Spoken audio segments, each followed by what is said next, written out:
Okay, this is the finished set here. This is the G unit, the box or the cube set, whatever you want to call it. We call it the G unit. We named it after a friend of ours, Gary, who basically taught all us kids, how to trap as we were growing up.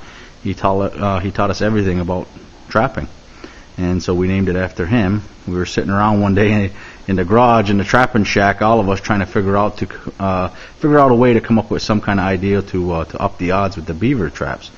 And so this is what we came up with.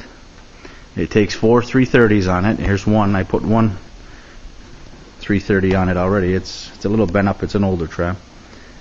And one goes there, and then one goes here on this side, on that side, and on that side.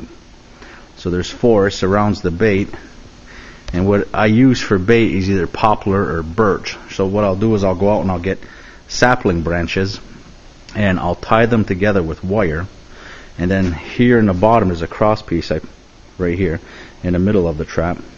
I put one end here, and then I'll stand the saplings up, the bunch of saplings up, and I'll attach the other end here so it stands up in the middle of the trap.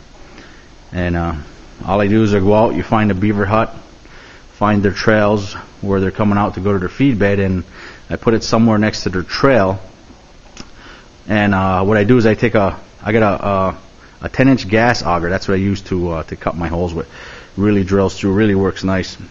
I drill 4 holes, knock it out, and I'll sink this down right next to their feed bed somewhere. What I usually do is I'll attach some wire here or a chain here and here, make it go up into a single, and then up on top of the ice I'll attach the chain to a log, let it sit underneath the and it just floats underneath, hangs down, it just sits there underneath the ice. And so when the beaver come out of their huts, they swim out, they see the fresh saplings, and let me tell you, they go for it. And there's 4 traps on here, and numerous times we've had, well, you know, we've caught singles on it, but numerous times we've had doubles, triples, and 4 beaver on it. At numerous times we've had catches like this. It's a, you know, something we just, you know, we were sitting around trying to come up with an idea, and that's what we came up with. But it works. It really increases the catches. And it's pretty cheap to make. It took us about 35 minutes to cut it all up, weld it up, get it all done. But it's really effective, guys.